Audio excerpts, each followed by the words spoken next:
As I remember, Adam, it was upon this fashion bequeathed me by will, but poor 1,000 crowns, and as thou sayest, charged my brother on his blessing to breed me well. And there begins my sadness. My brother Jack he keeps at school, and report speaks goldenly of his profit. For my part, he keeps me rustically at home, or to speak more properly, stays me here at home unkept. I know you are my eldest brother, and in the gentle condition of blood you should so know me. I have as much of my father in me as you. What, boy? Come, elder brother, you are too young in this. Wilt thou lay hands on me, villain? I am no villain.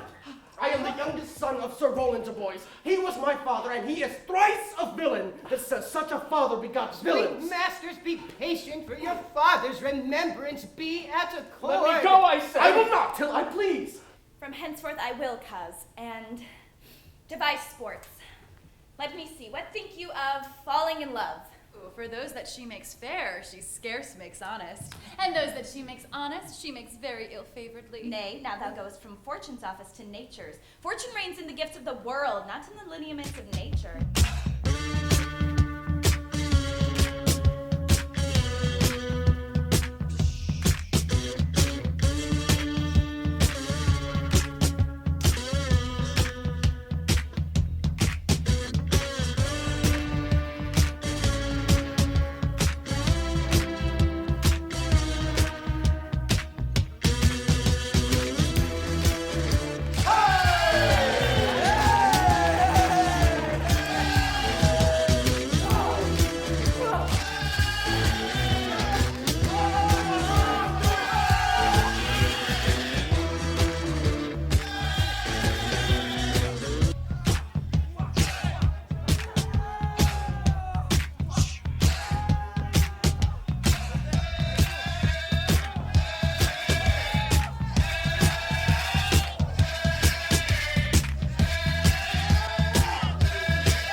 Albeit you have deserved high commendation, true applause and love, yet such is now the Duke's condition, that he misconstrues all that you have done. But I can tell you that of late this Duke hath ta'en displeasure against his gentle niece, and on my life his malice against the lady will suddenly break forth. Sir, fare you well. From a tyrant duke unto a tyrant brother, what heavenly Rosalind! My cousin! By Rosalind. Cupid have mercy, not a word. Not one to throw at a dog. No, thy words are too precious to be cast away upon curs. Throw some of them at me. Come, lame me with reasons. Then there were two cousins laid up, when the one should be lamed with reasons and the other mad without any. But is all this for your father? No, some of it is for my child's father. Come. Wrestle with thy affection.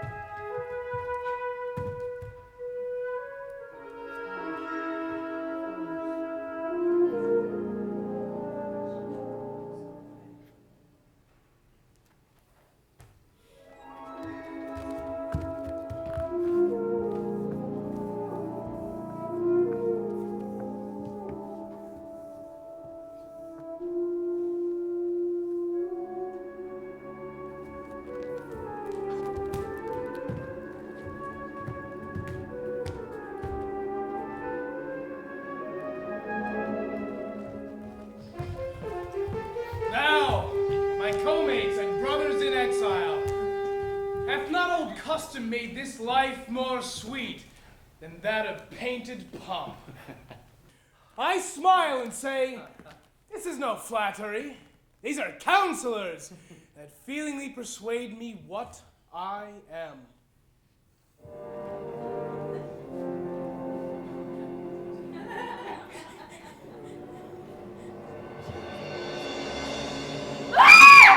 Oh, Jupiter, how weary are my spirits.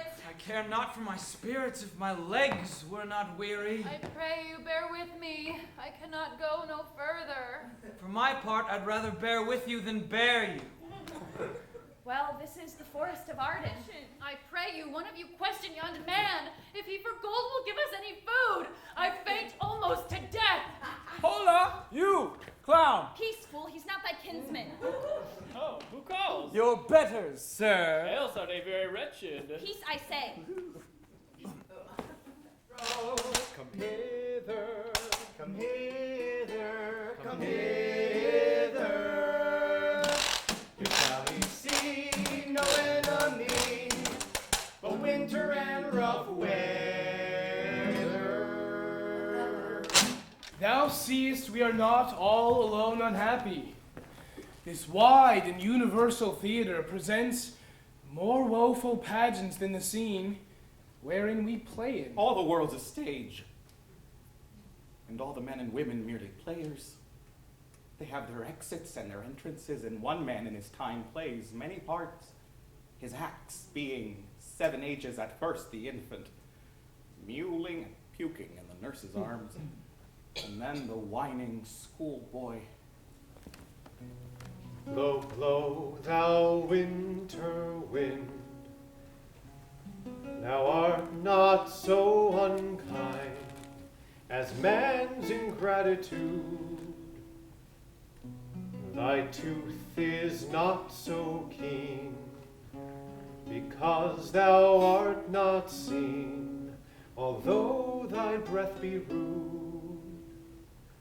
Hey ho, sing hey ho, unto the green holly.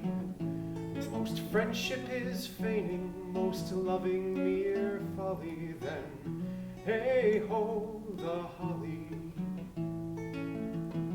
This life is most jolly.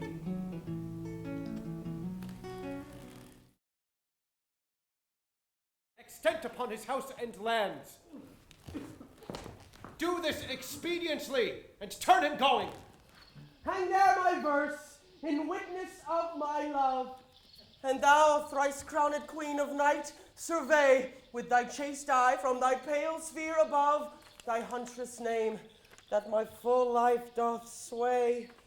Oh, Rosalind, these trees shall be my books, and in their barks my thoughts I'll character. Run, run, Orlando, carve on every tree the fair, the chaste, and unexpressive she.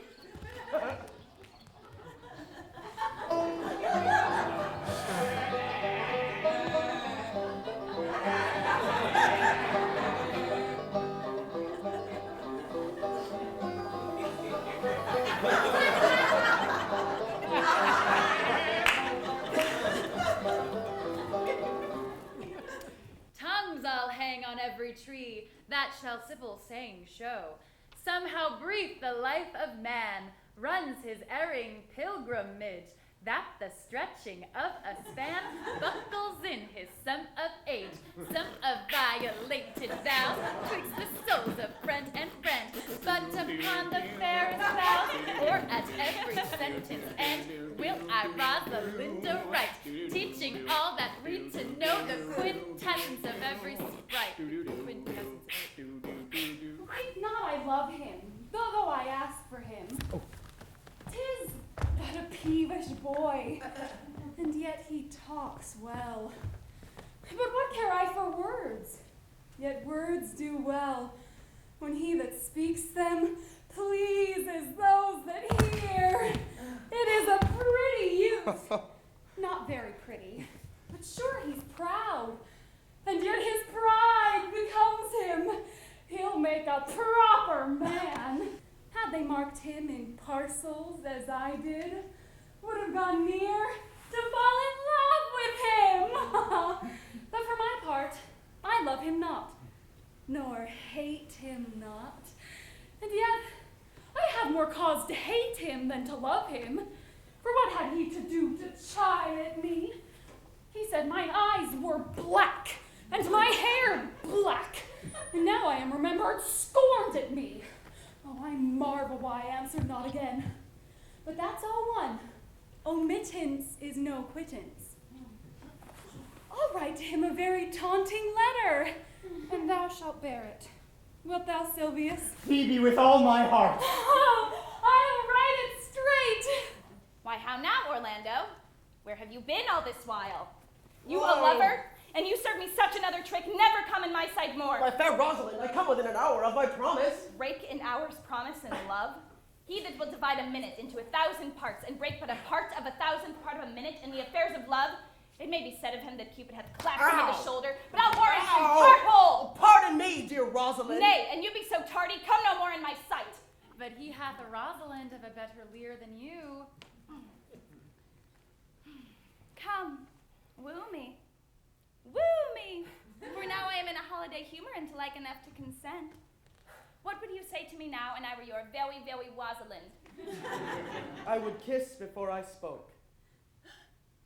Nay, you were better speak first, and when you were gravelled for lack of matter, you might take occasion to kiss. Well, how if the kiss be denied? Then she puts you to entreaty, and there begins new matter. Who could be out, being before his beloved mistress? Am not I your Rosalind? Well, I take some joy to say you are, because I would be talking of her. Well then, in her person, I say I will not have you. Well, then in mine own person, I die.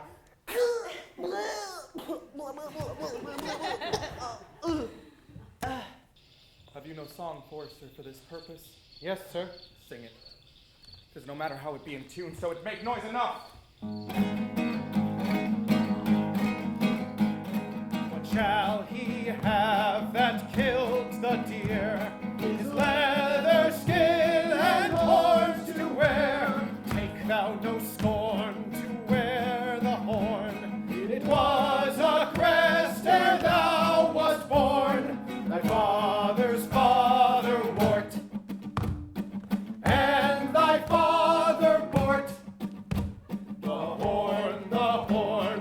lusty horn. Why, thou sayest well. Cheers.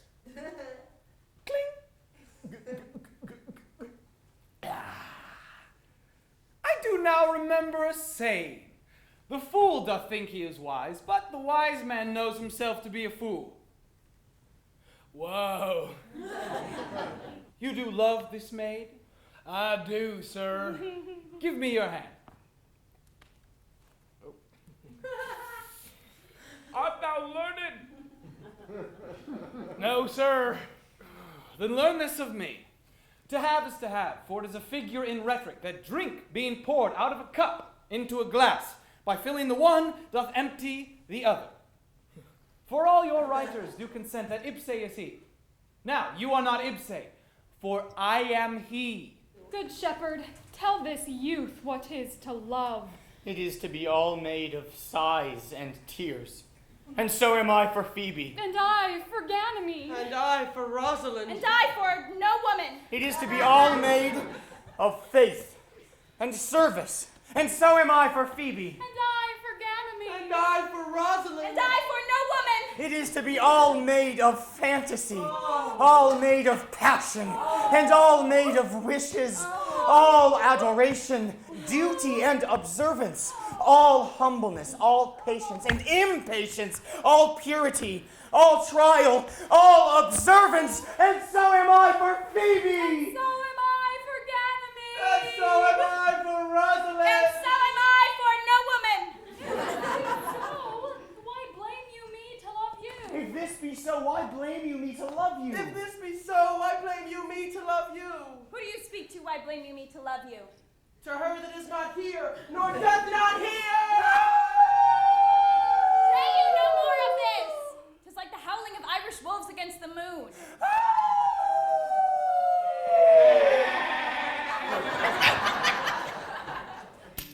Between the acres of the Rhine, with a hay and a hoe, I know.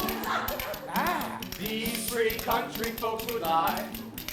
In the springtime, the only free time, when birds do sing.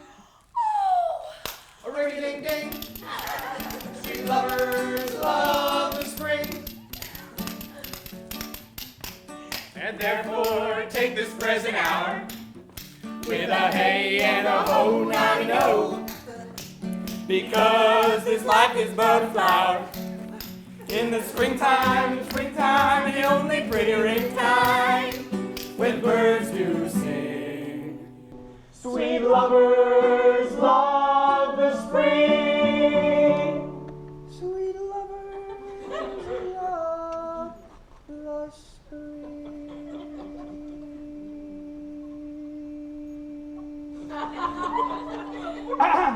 You, to your former honor I bequeath.